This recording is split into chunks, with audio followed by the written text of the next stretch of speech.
let's talk seamanship, Matt. That's seamanship is what that is. We're beating to quarters. We're gonna raise the topsail. We're gonna unleash the sheets. We're gonna ready about the jib sail. Yeah, that's right. That's right. All we're the gonna heave to. We're talking ships. We're talking naval combat. We're talking the greatest movie ever made, Master and Commander: The Far Side of the World. The Far Side. Far Side of the World. Oceans are now battlefields.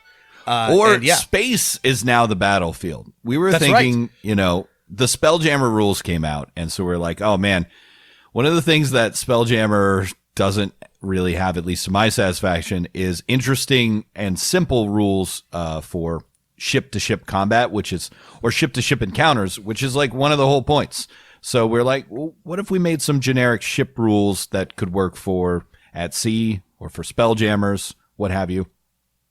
Yeah, this is one of my favorite things to noodle on, because there's lots of different rule sets for this, and we're going to talk about a bunch of them, and none of them are quite satisfactory. And I don't know that Matt and I are going to resolve this today, but it is something that we are thinking about all the time. Before we get into the nitty gritty, I feel like this modeling ship combat, crew combat is one of the one of the holy grails of gaming, tabletop, video game, otherwise. Being able to have multiple people on a vessel engaged in a conflict with another equally outfitted crew and making that feel interesting. I think that's something that many, many games have tried and none have yet accomplished. Well, everyone wants it, right? We've all seen every Star Trek movie, right, or The Expanse, or Master and Commander, or your Firefly. Horatios. Somebody's always got something blowers. to do, Yeah. Everyone's doing a cool thing, and it's all, working together, and you're fighting as a team. In some ways, it should work naturally for a game like D&D, where you have a party and stuff.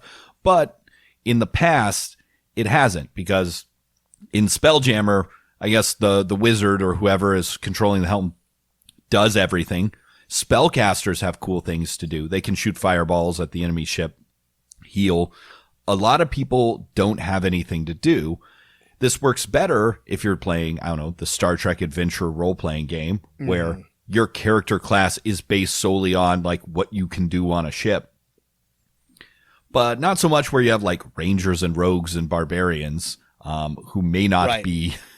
Right. So you have to come up with a bunch of things for those people to do that are cool and fun. And sometimes you can get this right if everybody has built their PC to do something on a ship, right? And so they get to do the thing that they want. But if they haven't, and even then, really a lot of times these combats come down to basically, captain versus captain, pilot versus pilot. All the real meaningful decisions are taking place at the macro level, right. And here's the thing is there's a lot of cool sci-fi games, and I think Rob and I have played in some together where it's all right, there's an epic space chase through the asteroid field, and guess what? This is time for that character who took the pilot class, who does absolutely nothing the rest of the time to do something cool, which is fine, but then it's also everyone else is just kind of watching. It's not satisfying. Yeah. It's hard to do, but I think part of this is, just the structure of D&D, but I also think that it's more challenging than it sounds to make a interesting game, an interesting encounter where everybody is actively involved in the conflict, but, and feels sort of not equally important, but everything that they're doing is contributing to the overall outcome. And yeah, like we've said, some games do a better job of this than others, but I still think nothing gets it quite right, but there's something to be done here. We've both run Skull and Shackles, a pirate naval adventure path. And I've run a bunch of sci-fi games where there's a lot of ship and ship combat. What's your take and experience or examples from past games? Do you have any fond memories of a cool ship combat that you ran? Yeah, I also ran a couple Star Wars campaigns that, again, I tried to throw in some dogfights and my experience is generally that players don't hate them, but they don't love them either. In my Skull and Shackles campaign, I had a rival to the party who had a really cool, basically like a floating fortress of a boat, and, was rowed by Dwarven galley oarsmen rather than sailed, and so it was an interesting encounter, but ultimately, aside from the tension of being chased down and having to fend off this larger ship, the actual combat itself wasn't very interesting, and that was kind of how most of those ship combats went. There was some excitement at the beginning, but I always found myself kind of rushing through to get to the boarding action, because the combat itself just wasn't all that fun for everybody compared to what they were really excited about, which was jumping on the other ship and busting some heads in person. And this is what works well, because two ships next to each other, that's basically like a 2-room dungeon map. Right? It makes sense to everyone. You could put it on a grid if you want. There's plenty of opportunities for combat and spellcasting and all the things native to D&D. Yeah, my most epic Skull and Shackles encounter involved the classic pirate rival double cross, in which one of the members of the party went over to a rival pirate and then, when they were in a confrontation, betrayed the rival back for the party, crippling the enemy ship and allowing the players to, hammer it and then board it. And everyone was like, oh, this is so cool. That moment when your player lifts their sword to the rival captain's throat and say, actually, I was double crossing you. Right. But that has nothing to do with the ship rules themselves. Right. I do have one example. I did run a sci-fi game where I wrote my own ship rules and gave I think the key was giving everyone something to do, and also giving hard things, right? Oh, here's the scenario. You can drive your spaceship through this big space canyon, right? You'll have to do this. The other people will have to follow you. And they're like, all right, we're going to do this. We're going to do our cloaking thing. And then when the other people come out the other side, we will, blast them to smithereens. And, oh, cool plan. That works well. And, lots of instances like that.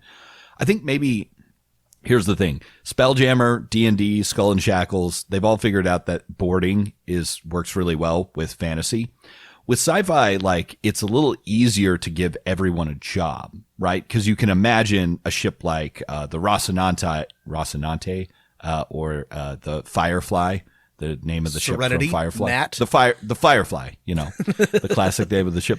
It's there are a bunch of things you can do. You can be in engineering. Right. You can be on the turrets. You can be doing shields. I mean, the classic is Star Trek, and Star Trek does this the best, right? There's somebody in engineering, and stuff's blowing up, and Geordi has to stop the stuff from blowing up, and then somebody's injured, and Beverly has to, make sure it has to tend to them so they can get back out there. And Counselor Troy has to say, someone is feeling a feeling. Sir, I think that alien that's yelling at us is angry. And, somebody's doing navigation and guns, and Wesley is fucking up, and it's, but everybody feels like they're, and this is part of the story that's being told, which is not so much about the sheer, firepower of the vessels against each other. It's about, Yar, avast there. Here ends our, here ends our free preview of premium episode 218 for our Patreon subscribers. If you would like to hear the rest of the episode and hear Rob and I discuss more ship things and build out some ship encounter rules, complete with 3 levels of granularity for ship movement and actions, 10 different ship officer roles for your crews, and almost 20 different unique ship actions that your player characters can do while crewing a ship. Please subscribe to our Patreon, patreon.com/Dungeon Master of None, to again hear the rest of the episode and to get our write-up of these really fun ship encounter rules. As always, thanks for listening, everyone, and keep rolling them dice. There she swings, an empty hulk, not a soul below now. Number 7, starboard mess, Mrs. Jack and Joe now. Long we've tossed on the rolling main, now we're safe ashore, Jack. Don't forget your old shipmate, folly, rolly, rolly, rolly, ride-o.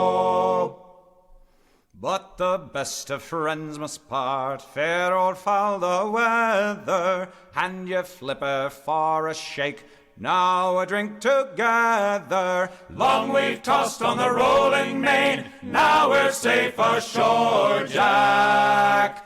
Don't forget your old shipmate, folly, rolly, rolly, rolly, ride. Oh, long we've tossed on the rolling main, now we're safe ashore, Jack. Don't forget your old shipmate, folly, rolly, rolly, rolly, ride. Oh.